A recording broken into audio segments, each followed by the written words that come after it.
to the new Wednesday, and we are expecting for the same participants that we've had in our previous topics and sessions, and we are hoping that you will get the same value as what we've been providing to the participants and to the attendees and to the viewers of our sessions. So this is called Let Us Talk It Zipiners. We try to zip in two wonderful and great topics in just 1 hour. So shortening the time of you getting getting your those knowledges, but you're getting two different areas of knowledge in two topics from two great speakers that we have today. And still the same as last week, we have two women. So it's women empowerment, and we have gorgeous ladies that we'll have today and discuss the topics for us. So this Zipinar is made possible by Cogent Integrated Business Solutions, who's an IT company and aims to create an informed and empowered community through a free knowledge sharing platform, which is the Let Us Talk It. So we are live on YouTube as well and on Facebook. And if you cannot make it on a live session, you can watch it at a later time. So enough of that. Thank you, everyone. And we'd like to present the first topic for today, which is how can you kickstart your career in freelancing? So this is a creative career. So most of us right now are being funneled to being in a corporate, now forgetting the creativity and the other stuff that we might be able to experience convenience. So we have a lot of full-timers who want to start freelancing or a side hustle that will help them generate a passive income source. And they're at times quite clueless how to go about it. So we have Ankita Ahuja, who will walk us through the ways they can get started. And she is a founder at the Content Brew. And she's a content creator, strategist, and LinkedIn personal branding specialist working with B2B tech companies across different geographies with over 8.5 years of experience working with several industries.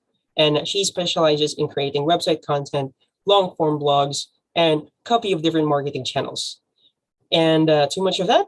And I'll have her also give a little introduction of herself. So let's bring it up to Ankita Ahuja to deliver the topic for us.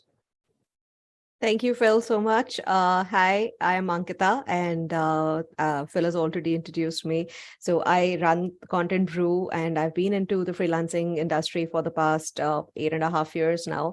So over this period of time, I've experimented and dabbled in various genre of content, and I've now come down and niche down to B2B tech content. So today, I'm going to be walking you through how you can start your career in freelancing, because I know that everybody wants to make a second income. Everybody wants a passive income today. And that's the key word, the gig economy and the creator economy. And that's how we are booming. So without any further ado, I'm going to share my screen and I'll walk you through the entire journey. Yes, so we're going to be talking about how you're going to start freelancing today. And basically, I think most of you are full-timers or you are newbies who really want to start, experimenting with the freelance side of it. So especially if you are a full-timer and you're looking at a side hustle, freelancing is the way to go.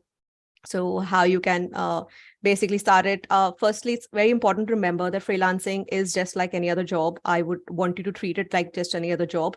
While you have a flexibility of the hours, you have flexibility of, showing your creativity. But one thing just lies at the bottom of it all. Freelancing is for everyone. So it's age agnostic. It does not have any age criteria. So whether you're a student or if you are in your, way in your 40s or looking at your second innings, freelancing is definitely something that you can try out. It is not driven by what you're doing, but what you can bring to the table, how you can utilize your own skills. And, if you've been trying to, experiment with different ideas, how you can bring that out in the as a foray. So before you begin freelancing, as a side hustler, what happens is like you already have a full-time job, you already have your fixed hours that you're giving in a week. But when it comes to taking up a second income, you really need to put in those hours also if you need to build on it. So first you need to define your why, why you want to begin freelancing in the first place? What is your objective of beginning freelancing? Whether it is just to earn a second income to kind of go out partying, or you want to do it for savings, or do you want to actually migrate to becoming a full-time freelancer? You need to start defining those boundaries for yourself. So as a side hustler, you already have your requisite skills, so you know that there is something that you can build on. But what is it that you can try to add on top of it? So in case you're if you're say a content writer, but then you want to also experiment with graphic designing, you can definitely start taking up graphic designing as a side hustle, freelancing in the freelancing way, and start experimenting with how you can bring out those different nuances in it. So here, you're going to first figure out why do you want to start a side hustle? What are you doing today? How are you placed today? How many hours are you working in a week today? So mostly I think we work for about 30 to 40 hours in a week or lesser. So every country has a different timeline, but are you ready to put in those many hours as a side hustler or as a freelancer, basically? So once your full-time job starts, your next hustle begins. So that is when you start earning your next income. So mostly when we talk about side hustling, we're talking about the online space, because the online space is huge. There are like almost 4.9 billion people who are exposed to the internet. So there's a lot of opportunity for you to go out there and start earning whatever you want to earn at your own terms. The biggest advantage of freelancing is that you do it on your own terms. So how many hours are you ready to put in? Are you ready to work the weekends? What are the milestones that you want to achieve? What kind of freelancing you want to do, and how you want to take it further? So you need to define all of these, because what happens is mostly people get into freelancing thinking that it's going to be an easy way out and there's some easy money that can come in. But no, that's not it. You really need to build upon think about it as a career and build upon it as a career, basically. So whatever field you're choosing, you really need to start working on it. Just don't take it that it is easy money. No, it is not. You really need to give in that kind of time. It will not work out in a month's time. You need to spend at least 6 months to start experimenting and doing what you want to do as a freelancer. So you have to really figure out your why. Once your why is figured out, it is far easier for you to get to the next step of the journey. So today, the world is exposed to many career options. We are not very restricted to the career options that we had probably 10 years back. Today, you can actually take up any sort of career, whether it is in coaching, whether it's training. And these careers also migrate to freelancing options as well. So whether if you want to get into web programming, designing, graphic designing, content writing, copywriting, coaching, training, there are so many fields that you can touch base upon as a freelancer, and the opportunities are innumerable right now. So you need to figure out what is it that appeals to you. So suppose you're into web programming and you really want to add say social media marketing. You want to learn social media marketing. What are you going to do? You're going to start exploring resources. You're going to start exploring that, okay, I like social media marketing, and there are various YouTube channels. There are various courses on different platforms like Udemy. You have Coursera, you have edX.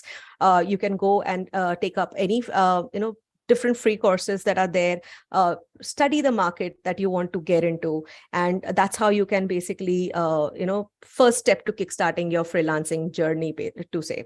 So now the first and the foremost thing when you get into freelancing is basically you're new over here. You don't know what to do, how to go about it. But suppose you pick a particular niche, or you pick a particular field. Say you want to take up graphic designing. Now, if you are interested in graphic designing, you want to continue it and you want to start building on it on your own terms. What do? You start building a portfolio. So your first step in freelancing is to start building a portfolio, basically creating a mock profile. It serves as your online resume. It serves as a showcase of your skills, of your ideas, of your creativity. So there are various ways you can build your portfolio. From a design perspective, there are different websites that you have that I've listed over here, like Behance, Dribble, Fabric. There are many websites that you can go and start building your design portfolio. Now, when I say design portfolio, say you can pick up any sort of a subject or a topic that you want to discuss about, or you want to showcase, build upon that, create your own designs based on your perceptions, and then start building a portfolio. It does not need to follow a particular industry standard. It has to showcase your creativity, because that is what the outside world is looking at. What is it that you bring to the table, right? So this is your first step when you build a portfolio. Similarly, it goes for if you're getting into content writing, because there are several content writers today, and content is at the crux and the middle of everything that is happening, right from whether you are your startup or whether you're a mid-sized company. Content plays a very, very big role over here. So how you're going to build your portfolio, you can go on to Wix, WordPress, Medium, all of these websites to start writing about whatever you feel is you want to put out over there. So from a writing perspective, you can start addressing blog posts, you can start creating articles, you can start creating ad copy, and rehash the entire. Suppose you have an ad, I know you really like that ad. Now, how can you make it different? You can create that as part of your portfolio. So that goes as part of your ad spec, and you can put that up on these websites to showcase it to the world. Okay, while I don't have that experience, but I'm getting into this particular field, so this is how I want to showcase showcase my experience, basically, and my knowledge. So similarly, when you come across, if you want to get into web programming, like you're already doing web programming, but you still, it's a 9-to-5 job, and now you want to see how you can utilize your skills as a web programmer even outside your job periphery. You can go ahead and show your source code. You can create your web, you can program a website, or you create a website on either GitHub or on Behance, and or on any of these particular websites that I've listed, Adobe Portfolio or CodePen. So you can go and showcase your source code. What are the different codes that you've been working for? What are the different kind of the skills that you've been working for and addressing in your company? You can start building your portfolio. So the entire idea of building a portfolio as a freelancer, that's basically your first step. First is your why, and the second is your portfolio that you're creating, is to showcase your entire skill set to the external world. So don't get scared. You just need to get started. You don't need to worry about the fact that I don't have an industry knowledge, whether people will accept me, not accept me, but you need to start creating something to even showcase it to somebody else. So that's how you start building on your freelancing journey. So similarly, when you're going into, you want to experiment as a brand strategist, learn about brand strategies, see what are the different brands doing, understand what is the industry looking for.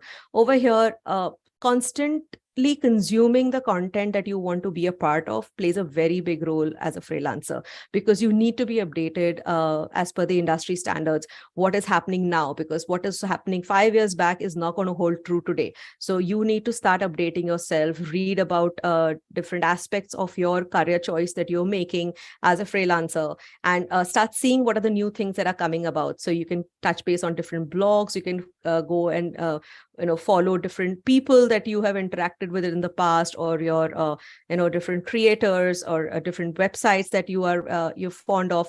Go and study them. That's one thing that you need to start doing when you get into freelancing. You can't just go in blind. You really need to have that mindset that, yes, I want to create something for myself, and if I have to build a second income, or if I have to build something on my own probably later, how can I do it? You can do it by following these steps. You define your why, you pen down your why, then you build a portfolio, study as much as possible. Go online. There are various resources that you can touch base upon, and then start creating something for yourself. That's another step to basically start kickstarting your journey as a freelancer. Now, the entire idea of freelancing is that you need to have your, entire vision and your mission defined. Now, it may sound very bookish that, what the heck, it's vision, mission, what do I do about it? No. So your vision is your purpose of taking your freelancing career forward. Now, most of the people that I know are very happy in the 9-to-5 job, and there are a lot of them who want to transition into a different role. That transition period is what takes up a lot of our mind space. space. How do we do it?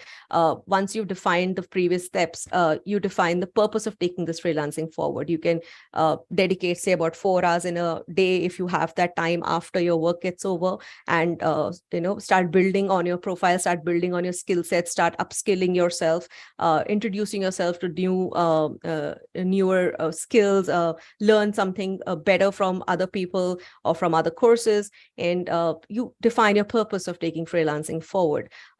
Your mission basically would be to empower yourself or your clients with the creativity to enhance their business objectives.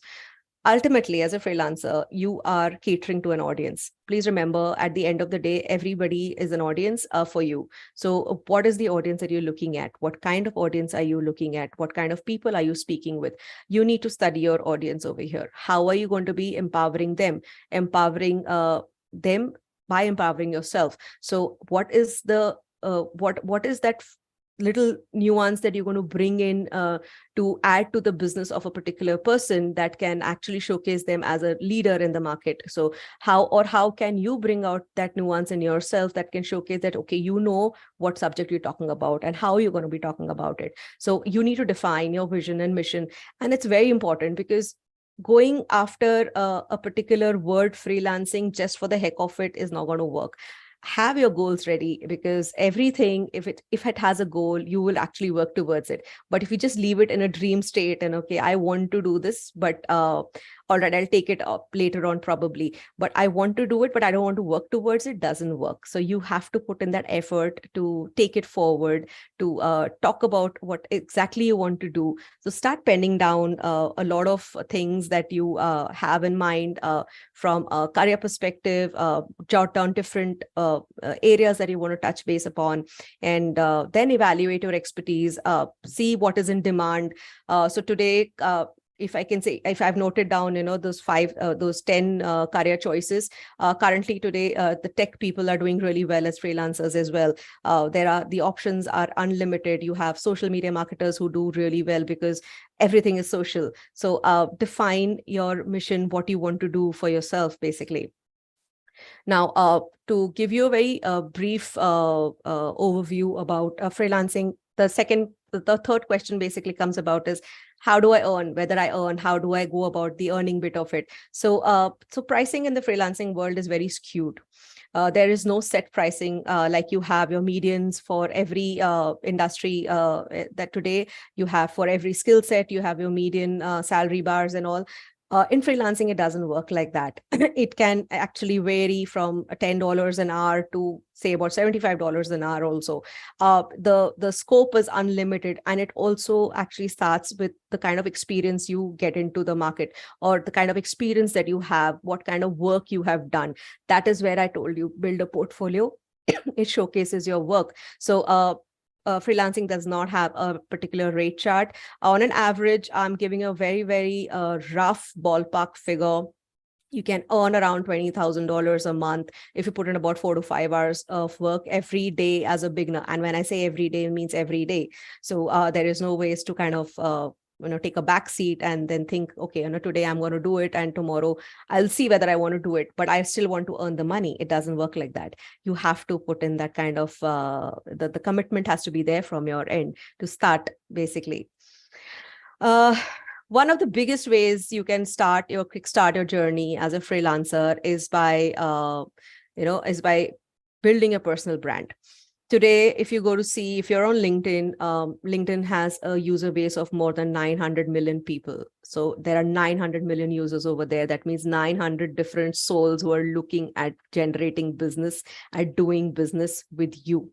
So you don't need those 900 million people. You probably just need a 0.1% out of their entire lot to do business with. So start building your personal brand, basically. So this is a space, personal brand is basically a space where you stand out as a brand, where you are the person who is bringing in that expertise. Now, what do you mean by personal branding? Personal branding plays a very important role in telling the world that you exist and telling the world this is what I can do and these are the different ways that I can do it. So for example, LinkedIn is a perfect place for you to start your personal branding journey if you are a professional. Similarly, you have Twitter, you have Instagram, you have Facebook, where you can do your personal branding. Depends on what kind of audience you're trying to target. So if I take a case in hand, say you're doing a personal branding on LinkedIn, create your entire portfolio, create your profile on LinkedIn, and create the image that you see right now. It showcases the banner, the headline, and the cover image, and all of, and what you're going to be talking about. What is it that you have to offer? Now, the best thing about building a personal brand and getting into freelancing is that you can showcase, this is what I want to do. You don't need to necessarily also say that this is what I am doing, but I'm not sure of what I want to, this is what I want to do, but I don't know how to put it. Even if you want to get into a particular stream, put that as your header over there. Tell the world that this is what I am capable of doing. So the entire journey of personal branding is basically talking about you as a brand, talking about whatever you specialize in, how you specialize in it, how is it that you've built it.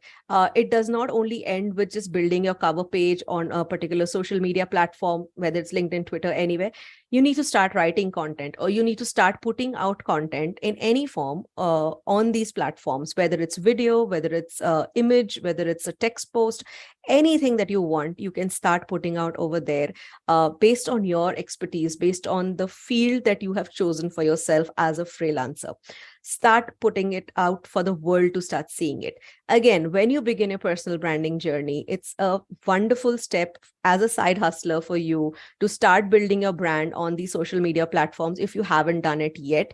Because what you're going to do is you're going to talk about not only the kind of skills that you bring to the table, you're also going to talk about how you came into this field, why you chose this field. Talk about your story, share your vision. Share the kind of work that you are doing.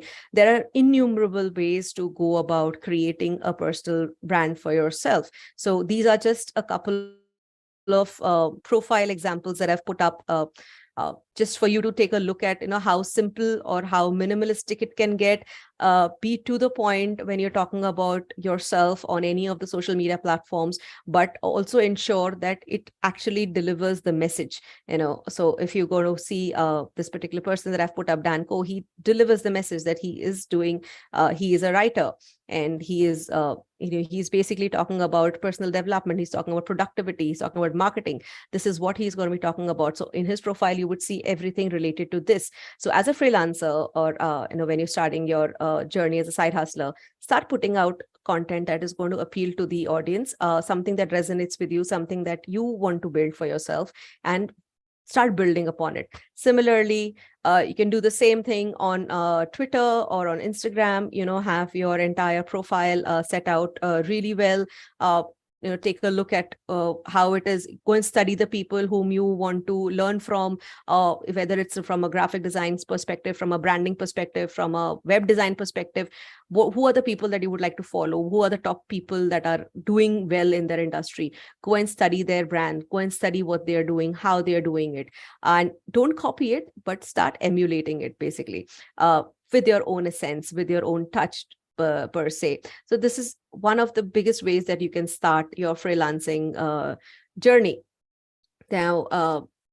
Now, where do you kind of get freelancing gigs from? So whether once you've started your journey, once you've started building your portfolio, you've got everything in front of you, you've got your entire portfolio in front of you, all your work in front of you, where do you go and find business? Because ultimately it's all about making business. So one of the ways, like I told you, is LinkedIn. So LinkedIn has a job section where you can go and look for freelance roles, remote roles, which under your particular criteria, and you can start applying for those freelancing roles. Submit your portfolio, submit your LinkedIn profile, and you can then start working on it. But it doesn't stop with one. You have to do it constantly every single day. Unless you don't put in that effort every single day, it's not going to reap you results. So I'll go back to the first thing that I told you. Please treat freelancing as a full-time job for yourself. but at your own terms. The only difference is that you're doing it at your own terms. You're your own boss. You're trying to address things the way you want to see it, the way you want to shape your career. So there are different other ways to get gigs on as a freelancer. You have Fiverr, you have Upwork, you have Freelancer, you have Peak Freelance, Superpath. Now these 5 are basically marketplaces. These are places that employers come. There are companies who come over there, who put up their job requirements, and they are constantly looking for freelancers to work with. They don't want to employ somebody because that's going to kind of increase their overhead costs, but they would rather have a freelancer work on certain projects, a short-term project for them at different time intervals. And you can start to create a profile in any of these platforms, on any of these platforms basically, and then start applying for jobs, as start bidding for jobs over there. So they have a bidding system, so you can go and see the rates which are defined. You can also define your own rates, that this is what I'm going to work at minimum, because you already know as a full-timer this is what I'm earning, and this is how much I'm earning today. So if I want to maintain the same stream of income, what do I need to do, and how do I need to go about it? So once you define your income, you will know that, okay, this is how much I need to earn on a daily basis. So this is my skill set. This is what I bring to the table. So now you can go and then start bidding on any of these platforms and start applying for work on these platforms. These are excellent ways to get started. Once you get started on this, it gives you an exposure to deal with different kind of clients, to deal with different kind of people. When you come to LinkedIn, once you start putting out your content out there, start putting out your designs, you start putting out your portfolio, you start talking about what you're doing, LinkedIn serves as a very good base to get inbound leads. When I say inbound, that means people are coming to you. When I say outbound, you have to approach people. It's as simple as that. So LinkedIn is another place that you can basically start your freelancing journey by going and showcasing whatever the skills that you want to talk about. Go and put it up over there, and you will slowly and steadily see a trickle of leads coming in, or slowly the conversations that start building on your profile, on your posts. You have to give yourself at least 3 to 6 months of time to start as a freelancer. Don't think it's going to work overnight. Especially if you're working full time and you think that, I want to suddenly get into the freelance world and I'm going to quit my full-time job. Don't do that either. You need to have a good financial backing before you jump into freelancing full time. Ideally, we suggest that you have a financial backing of at least 6 to 9 months, so that that whenever you're starting your freelance journey, you have that kind of money in your account and you're not running dry at the end of the month. So be very calculative when you're moving into this particular role as a freelancer. So especially when you're starting as a side hustler, start small. Don't think that that's this person or my friend has done so well as a side hustler and he or she is earning so much money and I can also earn it immediately. No, it doesn't work like that. Take baby steps. Take in as many projects as possible. Take in as much of work as possible at the beginning, so that you start building your portfolio. That is one more way of starting to build your portfolio, because first your mock is ready. Now you're actually doing the work. So when you start putting up your experiences on LinkedIn, you start seeing that inflow of people who come in. That's your first step again of starting your freelance journey. Another way you can go about is going to Facebook groups. Ultimately at the end of the day, when you want to earn passive income, you're just looking at a place where you can start interacting with people, you start networking with people. So Facebook groups is another great way to go about and look for the kind of jobs because there are people who are putting up jobs constantly on Facebook group. So today, while we may say that Facebook is dead, there is nothing over there, it's just a family sharing platform. But when you get into the community groups, when you get into the actual business groups and different skill groups, you will see a lot of talk happening based on the kind of requirements they have, the kind of exposures they want, the kind of skill sets they need. Start going and interacting with people over there. As a freelancer, most of the times what happens is that we are left alone. We work in remote areas. We don't work with people constantly. We are in our four walls, within our four walls, or wherever we're sitting. But you need to start networking. The one more thing about freelancing is that you need to start speaking with people. You need to start connecting with people, whether it is online or whether it is offline. You need to connect with people. That's another way of starting your freelance journey. So all in all, when you kind of get into this particular industry, when you're getting into freelancing as a side hustler specifically, define your timelines, how much time you can spend, because you need to put in that effort. I'll reiterate, a lot of people get into this field with the misconception that I don't need to put in that much effort initially, but that is when you need to put in that effort. So define how many hours you can give to yourself to build a particular side hustle in any stream that you feel like. And then you start working towards it, and then you start building a portfolio, and then you start posting, you start building your personal brand, you start building yourself, you start bringing yourself out in front of the community, in front of the world, and showcasing your work, and then pitching on these particular platforms to start your particular journey. So net I can go on and on about freelancing, about how you can begin, but it's going to boil down to these 4 points, 4 very, very major points when you're starting your journey as a freelancer. So I hope that it has kind of answered your questions or any doubts that you would have had, how to begin your journey as a freelancer. And if there are any questions that you have, I would be more than happy to answer them. Fascinating. Thank you so much for the wonderful topic that you have shared to us. So I totally agree, as I'm also on the world of freelance. So it doesn't take overnight, definitely, to do the things that has to be done. So we'd appreciate from the attendees if you can share your opinions, insights, or any questions you may have with regard to the topic. Please feel free to raise your hand or unmute, or put it in chat.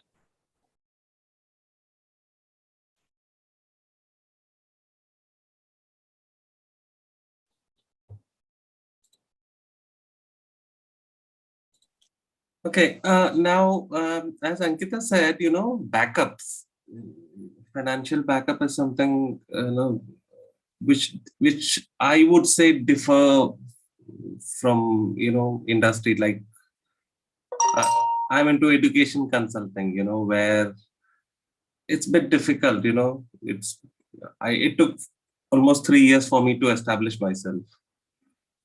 So it differs, I always felt before starting my own firm that at least I should have backup of 6 years, I should have at least money for next 6 years. So I little bit differ from Ankita when she says 6 months.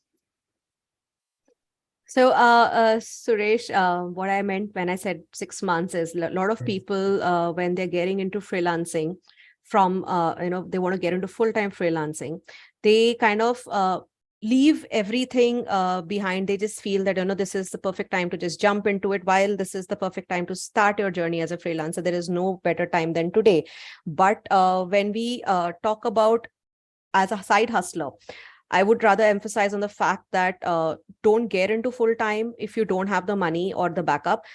Keep it as a side hustle. Keep it as a second stream of income only, purely and strictly as a second stream of income. And once you think that you have built, because there are since the education industry differs where drastically, I understand that. When you're talking about the creative industry, when you're talking about, say, the content or the designing or the branding industry, anything in the communication space, there is still a better scope or a bigger scope for people to come and start doing this as a second income, start building their income basically along with the full-time job. I very categorically said, do not leave your full-time job immediately. Please be very calculative. For a person, sometimes for a designer, for example, they may take a year to scale as a side hustler, but for some, that same year will take 2 years to scale as a side hustler, because there are different situations attached to a person. There are different circumstances attached to a person. So all I'm saying is, don't get into full-time freelancing immediately. Do it as a pure side hustle, especially for the full-timers. Keep your regular income, steady income going. Don't stop that, but start building on it in small steps. You take very, very small steps to start building this as your as something that you would want as a passive income.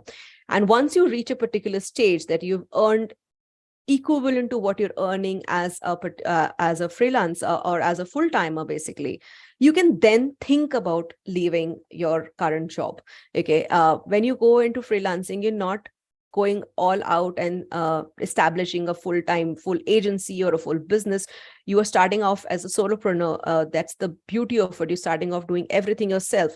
And with freelancing, you don't need too much of a setup, basically. So your infrastructure cost kind of reduces. So you just have your internet connection, you have a laptop or your computer, and the different tools that you would probably need to work on as in whatever field you're choosing of you're going about freelancing. So you need all these things to be set up, your basics to be set up per se. But besides that, you can take your own sweet time to get into it as a full-time career. But if you don't have that financial backup, please continue as a side hustle, even if it means continuing it for 2 years, 3 years. Don't give it up. Keep a steady income going. And once you get to a fact that, okay, this is where I can manage it, and now I can leave this income because I'm earning the same income or 2x that income from my freelance career, and now I can dedicate my entire time to becoming a freelancer, then you expand, or then you start thinking about quitting. So that's what I meant, that as a freelancer, if you can keep a 6-month or a 9-month backup when you're side hustling, from a side hustle to moving into a full-time freelancing role, do this. So it differs person to person. I wish more kids would have attended. I meet lot of these kids, 23, 24, and they're so much confused.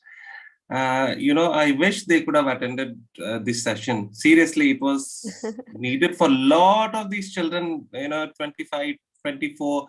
I met someone today, she wants to quit and she wants to become a wellness coach. So I was telling her, you are a graphic designer, stick to it for at least, more years, yes, and then do it. It's not, opening a Coke bottle and drinking. No, it's yes, a huge risk. And if you have a family, then you have to think 10 times. Yes, but, that's why you always begin as a side hustle. Yes, but there are kids, who think that it's a very easy job to do it. Yes, that's the misconception. I hope that this link can then reach those people. I wish, I wish it should reach, so I hope we should do it in future too, maybe gap of 3-4 months. At least it will benefit a lot of children.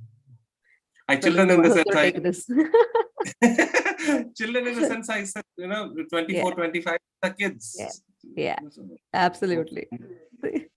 Thank you, Suresh. Thank you so much. And we have someone who raised a hand, Swati. You can come on mic now.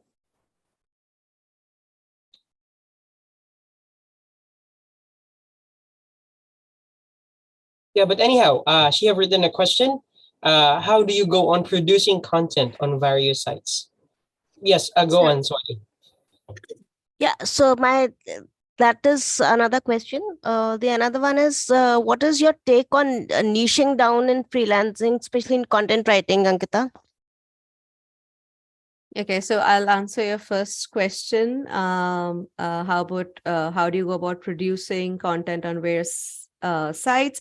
So the beauty about content is that it can be repurposed, right? So if you don't need to come up with new content every time, especially as a content writer, you don't really need to come up with new ideas, because we tend to run out of ideas. We tend to have writer's block, and we tend to forget what you want to kind of put up. So if you've put up if you put up a blog post somewhere, if you've on some other website or on your own website, or if you put up a LinkedIn post which is long and which is lengthy, which has got a lot of information, what you can do is you can repurpose that entire content piece and put it up as a carousel or as a video on Instagram, or you can break it down as threads, as a particular thread on Twitter.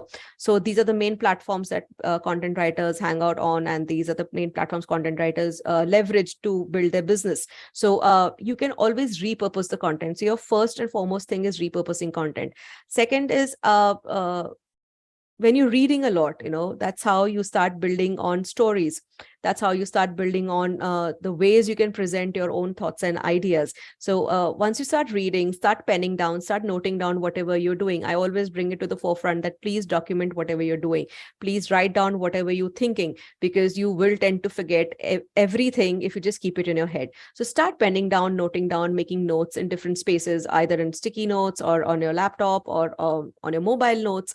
Go ahead and start penning down whatever you have in mind. That's another way to keep your content running on different websites. So you can just put it up as a single, as a one-liner. Sometimes you just have a pun that you want to put it out on Twitter, because there are Twitter just has about 130 characters that you can utilize. So just go and put it out over there and then start seeing the motion happening. But you have to be regular in putting out content to start building the traction as well. So repurposing is one of the biggest ways. Even if you've posted something, say about 3 months back or 4 months back, or even a month back, people don't remember because there's so much content on every platform, whether it's YouTube, whether it is a blog post, whether it is a LinkedIn or Twitter. There's a lot of content people are consuming. So whatever content, suppose you put up a month back, repurpose it, give it a bit of a twist, and then start and put it out today or put it out tomorrow. You have added a new flavor to it. You've added a different kind of an idea to it. You brought out a different thought to it. That's how you can start building content on different websites in different ways, basically. And your second question, I forgot your second question. What is your take on niching down in content, right?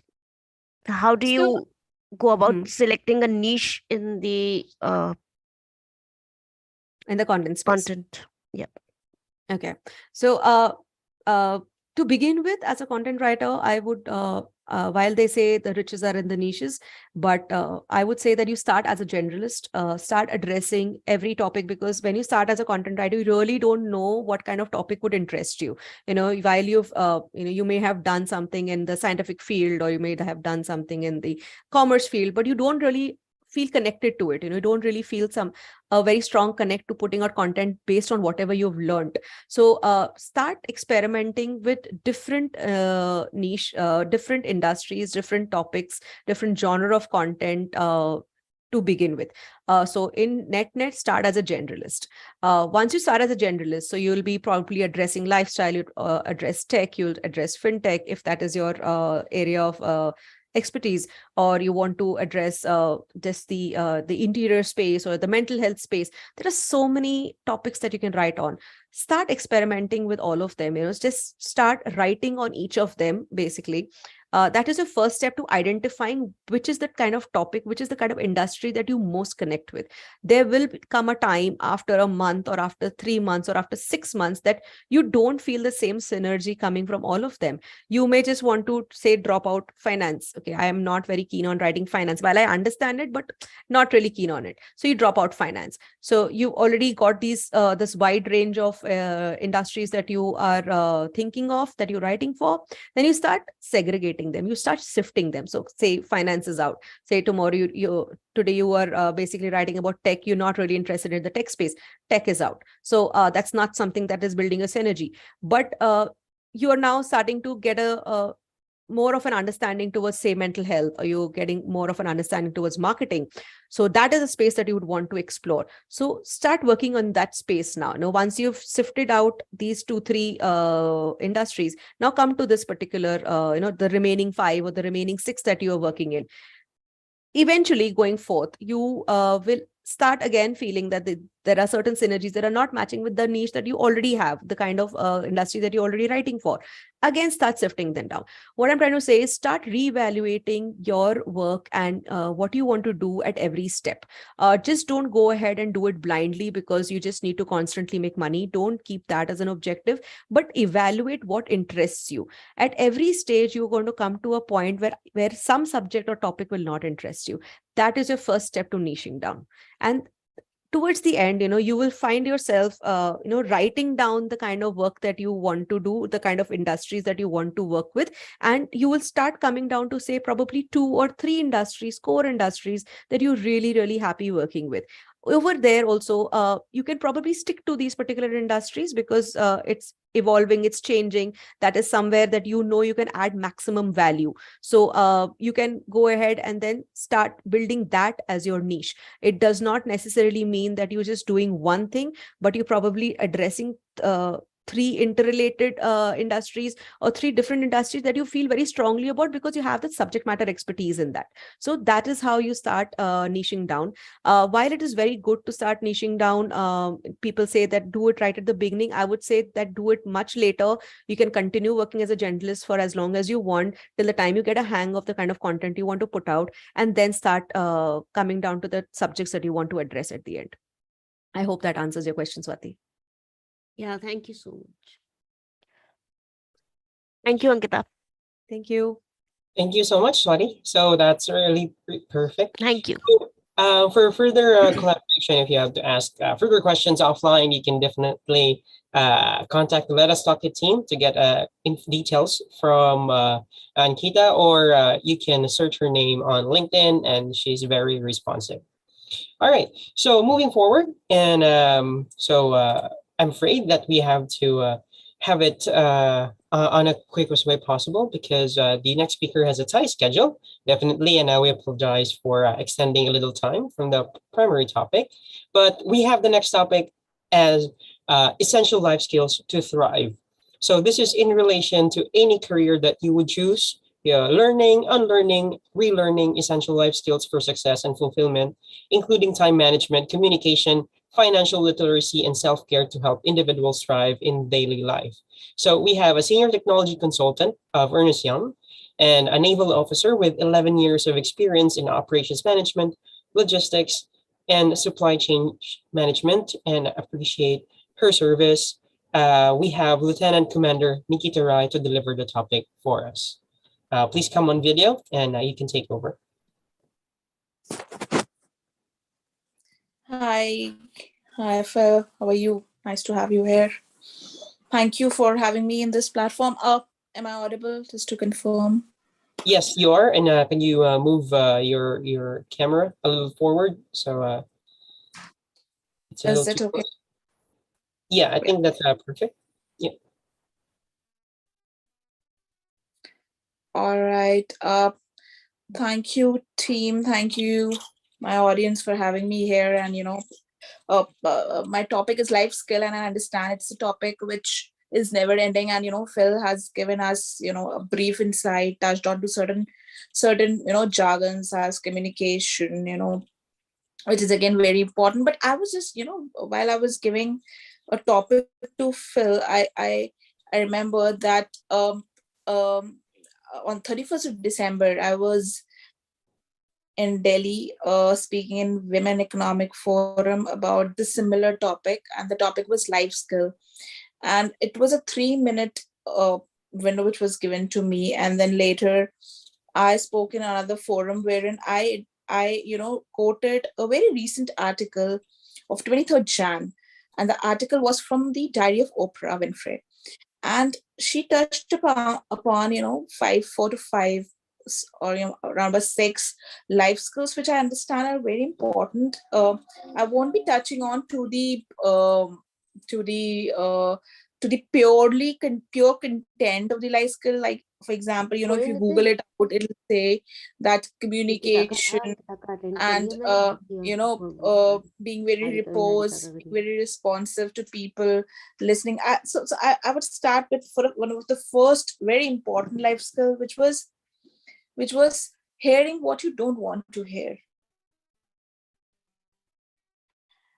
and this life skill was actually was very close to my this thing, because at times we all are in a position wherein we know that we'll get some, suppose you're going to an office and you know that you've not done a work, but you also know that your boss will say, okay, see why you have not done the work, and will talk with some negative about you, and that's pretty okay, and because he's your boss.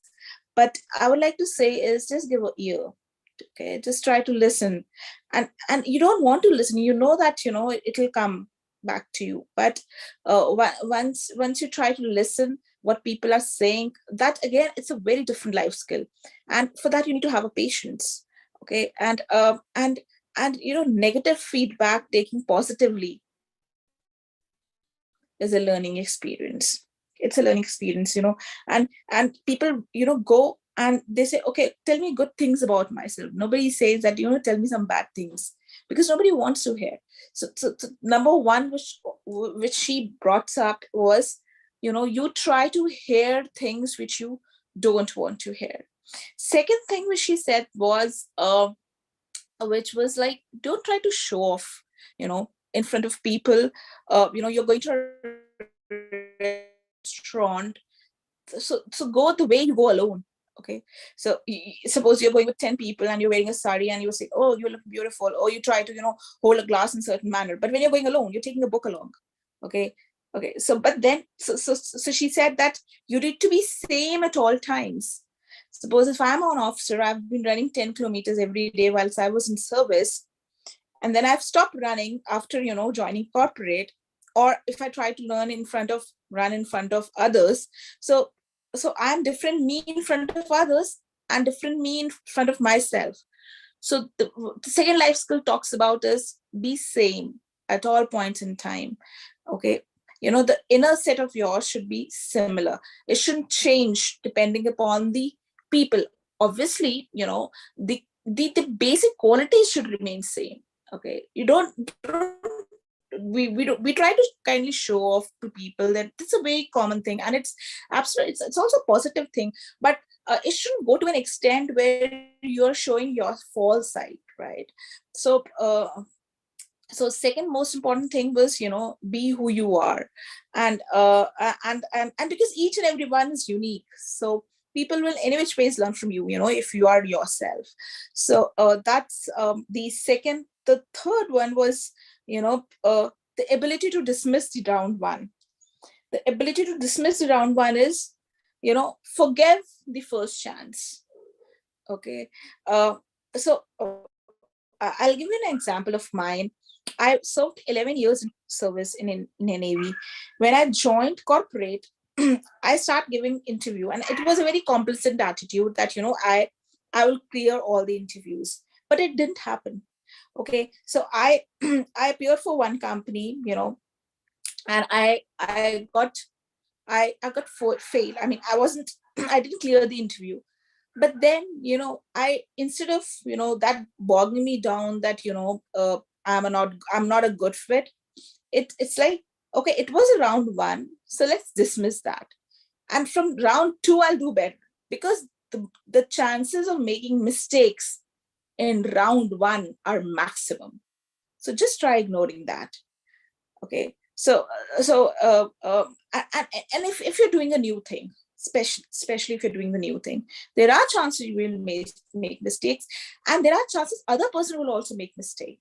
Okay, so try forgiving those people. So so it says ability to dismiss the round one. It means try accepting the fault of the people at the first go. Try making them understand, and I'm sure second mistake will never happen. And if it happen, it is intently, I mean, there's some intent or purpose behind it. Okay, so so the third life skill which she mentioned was the ability to dismiss round one. And the fourth one was the ability to recognize the voice in your head. I wrote I wrote a little 4-5 lines poem wherein I said, the more I ponder, my mind begins to wander. Okay, so the more I ponder my mind, so stop overthinking. You listen to your head, but you need to balance your heart and mind. In the senses, there's always rational which goes behind the head, but there is some emotional attachment which goes within the heart. So if you are in a situation wherein you are in a team, so like in forge, in our forces, we're being told like you need to go, you should have an empathetic attitude towards the men who are working for you, because your team comes first here. But to go and talk to those men, you need to go and know their families.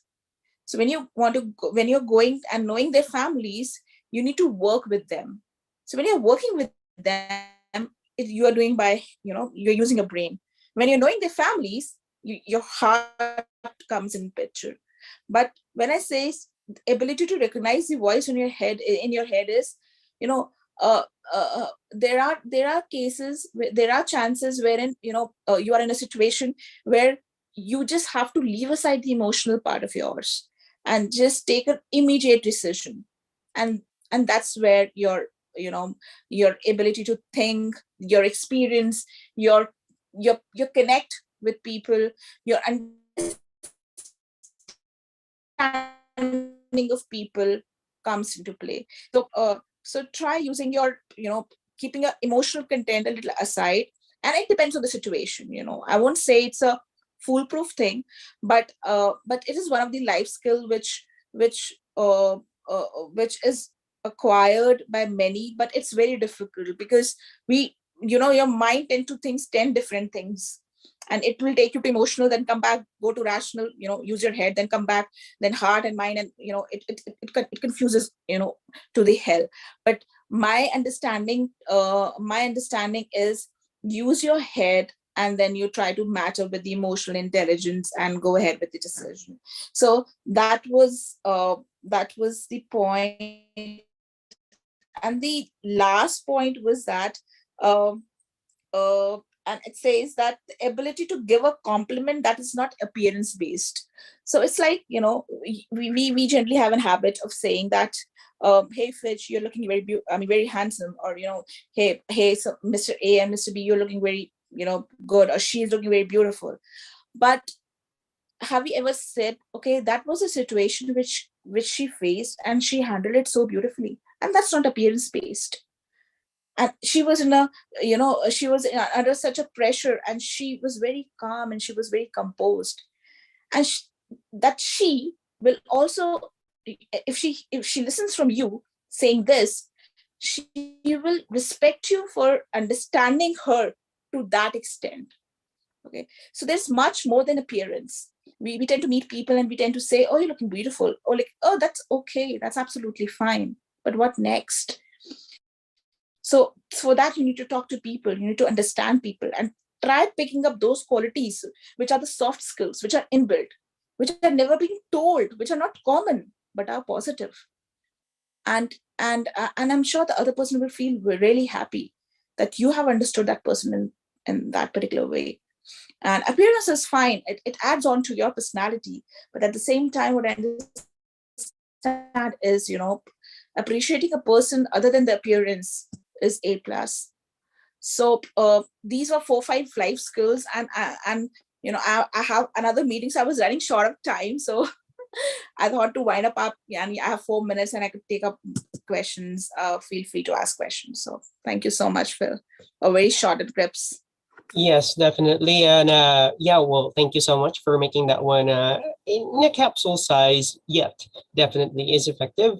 And yeah, thank you for being here and sharing your insights and thoughts, and definitely your experience along with the topic. So we encourage the attendees, if you have any questions or opinions or insights, as our second speaker's schedule is running tight, definitely. We have a few minutes. So you can definitely search her name as well on LinkedIn, and you can ask her any other questions you'd like to know with regards to motivation and life skills and all that. So anyhow, we can wrap up the session, and I really appreciate the efforts and the knowledge and experience of the speakers, which are brought to the table today for us.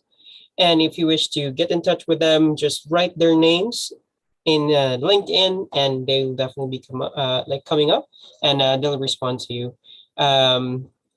Definitely. And for those who want to speak or know someone you'd like to be in our platform to speak for topics that that would give value to the community, we very much welcome those individuals and set them and book them dates that they prefer to do the speaking. Well, this is Phil hosting this Zipinars every Wednesday, and we wanted to congratulate and thank you for being in our platform today. And we hope to see you again next week. So that's the same day, the same time, Wednesday, and that's 12 noon to 1 p.m. Eastern Standard Time, and that's 10:30 p.m. to 11:30 p.m. Indian Standard Time. So we bid you goodbye for now, and we hope to see you again next time. Thank you so much, everyone, and have a good day, evening, and good night. Take care as always.